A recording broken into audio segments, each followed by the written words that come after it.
नमस्कार दोस्तों, आप सभी का स्वागत है मेरे YouTube channel target MPPSC pre 2023। यहाँ पर मैं आप सभी के लिए कुछ ऐसे तथ्य लेके आया हूँ जो कि आपको 2023 प्री के लिए बहुत ज़्यादा काम आएंगे।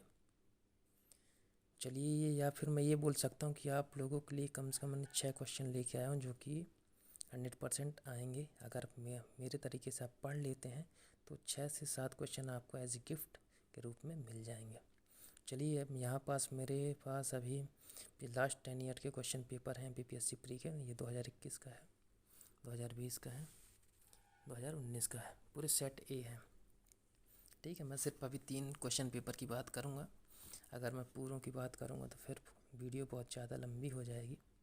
तो चलिए शुरू करते हैं बिना किसी टाइम को बर्बाद किए हुए।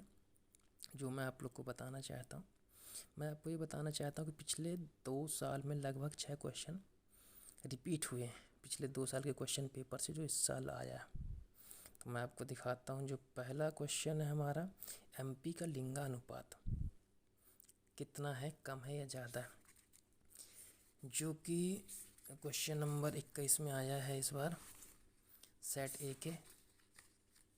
ये देखिए, मध्य प्रदेश का वह जिला जिसमें लिंगानुपात सबसे कम है, जो कि 2020 के, ये देखिए 2020 के 96 नंबर क्वेश्चन में आया था। ये MP जनगणना के अनुसार मध्य प्रदेश किस जिले का लिंगानुपात सबसे सर्वाधिक है। इसमें सबसे कम पूछा, इसमें सबसे ज़्यादा पूछा। अगर आपने लिंगानुपात पढ़ा तो आपको पता होगा कि कम का है, ज़्यादा तो हम इसको क्या है, रिपीट ही मानेंगे। चलिए हम आगे चलते अपने दूसरे क्वेश्चन की तरफ, जो कि है संसद की सदनों की बैठक, जो कि इस बार 2021 में 38 नंबर के क्वेश्चन में आया है। ठीक है, हम यहाँ पास देखते हैं। ये देखिए, मध्य प्रदेश के दोनों सदनों, ये देखिए, को बुलाने के लिए संविधान के अनुच्छेद 108 के तहत निम्नलिखित में किसकी आवश्यकता है, जो कि यहाँ 73 नंबर पे आया है 2020 में।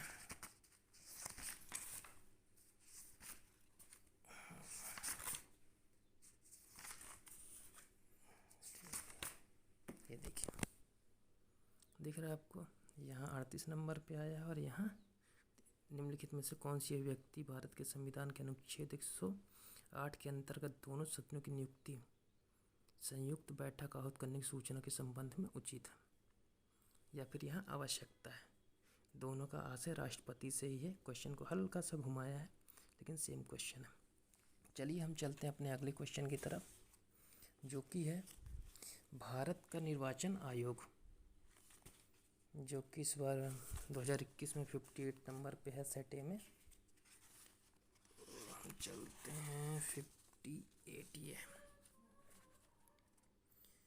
और ये 2020 में आया है 36 नंबर पे।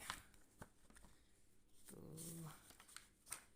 हम चलते हैं 36। ये है, यहाँ पढ़ सकते हैं। भारत निर्वाचन आयोग के मुख्य निर्वाचन आयुक्त को उच्चतम न्यायालय के न्यायाधीश के वेतन के बराबर वेतन का संदाय निकाय होता है। आप इसको पढ़ लीजिएगा। 58 नंबर पर है और यहाँ 36 नंबर पर है, सेम ही है। यहाँ भारत के निर्वाचन आयोग के मुख्य निर्वाचन आयुक्त का कार्यकाल पद ग्रहण करने की तारीख 6 वर्ष से अधिक या 65 वर्ष की आयु जो भी पहले आता तक होगा। यहाँ भी देखिए, जो भी है पहले आता है तक होगा। ठीक है, अब हम चलते हैं। यहाँ आप मिला लीजिएगा, मैंने बता दिया आपको। ये इसमें 21 मतलब प्री 2021 में 58 नंबर पर है, ये 36 नंबर पे है 2020 में। चलिए हम आगे चलते हैं अगले क्वेश्चन की तरफ। राज्य मानव अधिकार, जो कि 56 नंबर पर है, 56 ही है। राज्य मानव अधिकार आयोग के अध्यक्ष एवं सदस्यों की नियुक्ति के नामों की सिफारिश करने में समिति में कौन शामिल है। ठीक है, ये कौन से 56 नंबर का क्वेश्चन, जो कि 2020 में 18 नंबर पर रिपीट हुआ। कितने नंबर पर रिपीट हुआ है? 18 पे। तो हम चलते हैं 18 की तरफ। ये है अब कहाँ? राज्य मानव अधिकार आयोग के अध्यक्ष और सदस्यों की नियुक्ति के नामों की सिफारिश करने वाली समिति में कौन शामिल नहीं है? और यहाँ पूछा है कौन शामिल है। तो अगर आपने ये पढ़ा होगा कि कौन शामिल है तो आपको ये भी पता होगा कि कौन शामिल नहीं है। ठीक है, यहाँ पास हमारे 4 क्वेश्चन सिर्फ 2020 से रिपीट हुए हैं, जो कि 2021 के प्री में आए हैं। अब हम चलते हैं जो हमारे 2 क्वेश्चन हो 2019 से रिपीट हुए हैं। अब ये है मुख्य राज्य के मुख्य चुनाव अधिकारी की नियुक्ति कौन करता है। ठीक है, जो कि 57 नंबर पर ये है हमारे में, और 2019 के सेट ए में 28 नंबर पर है। तो हम चलते हैं 2019 की तरफ। 2019 सॉरी फटा हुआ है थोड़ा। ये देखिए, राज्य के मानव अधिकार आयोग के अध्यक्ष के सदस्यों की नियुक्ति की जाती है। ठीक है, तो मुझे जहाँ तक पता है तो राज्य की बात आती है तो कोई भी आयोग की नियुक्ति होती तो कोई किसी भी आयोग की नियुक्ति में कौन करता है? राज्यपाल करता है।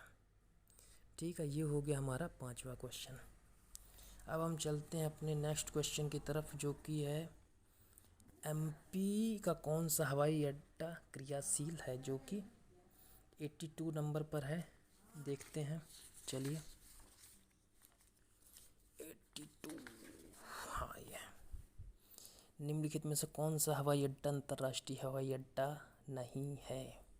जो कि ग्वालियर नहीं है जहाँ तक मुझे पता है, बाकी आप लोग मिला लीजिएगा। 2019 में ये है 16 नंबर पर, जो कि हम चलते हैं 2019 के 16वें नंबर पर। ये मध्य प्रदेश का कौन सा हवाई अड्डा क्रियाशील नहीं है, जो कि पन्ना का नहीं है। अगर आपने हवाई अड्डे पढ़े तो आपको ये क्वेश्चन रिपीट ही बोला जाएगा। ये आपको एमपीपीएससी छोटी मोटी एग्ज़ाम तो होती नहीं है ना, है ये आपको ही पता है। तो आपको ऐसे ही घुमा के पूछेगा, लेकिन क्वेश्चन वही है। अगर आप तैयारी कर रहे हैं, एक्चुअल में अच्छे से करनी है, तो सबसे पहले पिछले 10 साल के क्वेश्चन पेपर उठाइए और सिर्फ उनके दिए हुए जो टॉपिक हैं, जो उनमें आए हैं टॉपिक, सिर्फ उनको भी अगर आप क्लियर कर लेते हैं तो मुझे ऐसा लगता है कि 1 या 1.5 महीने में आप वो, या 2 महीने में वो क्लियर कर लेंगे। उसके बाद आपका पीएससी का प्री निकलने से कोई नहीं रोक सकता। आप एक बार करके देख लीजिए, अगर जो मैं बोल रहा हूँ अगर ना हो तो ऐसा। क्योंकि सिर्फ मेहनत करना ज़रूरी नहीं होता, इससे फ़र्क नहीं पड़ता कि आप कितनी मेहनत कर रहे हैं। फ़र्क इससे पड़ता है कि आप किस प्रकार से मेहनत कर रहे हैं। ठीक है, आपका तरीका क्या है। फ़र्क मेहनत से नहीं, फ़र्क तरीके से पड़ता है।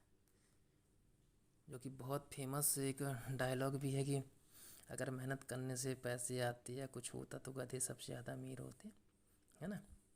तो इसलिए सिर्फ ऐसे ऐसे मेरे फ्रेंड्स भी हैं जो कि पिछले 4-4, 5-5 साल से तैयारी कर रहे हैं, लेकिन अभी भी वो तैयारी ही कर रहे हैं, उनका आज तक प्री भी नहीं क्लियर हुआ। ठीक है, बाकी हमारी वीडियो यहीं ख़त्म होती है। अगर आपको ऐसे ही नए नए रोचक वीडियो चाहिए तो हमारे चैनल को सब्सक्राइब करिए, क्योंकि काफ़ी नया चैनल है और मैं ऐसी ही अपनी जो भी रिसर्च करता हूँ डालता रहूँगा। बाकी मैंने आपको पिछले वीडियो में बताया था मैपिंग सबसे बढ़िया तरीका है पढ़ने का। अब मैं एक अगला जब वीडियो बनाऊँगा 2021 का पूरा क्वेश्चन पेपर का रिव्यू करेंगे हम, तो उसमें मैं दिखाऊँगा कि कम से कम 10 क्वेश्चन ऐसे थे कि अगर आपने मैपिंग की है तो बहुत ईज़िली आपके हो जाएंगे। बाकी जय हिंद, जय भारत। अगर वीडियो अच्छी लगी हो तो लाइक शेयर सब्सक्राइब करिएगा, सपोर्ट करिएगा। जय हिंद।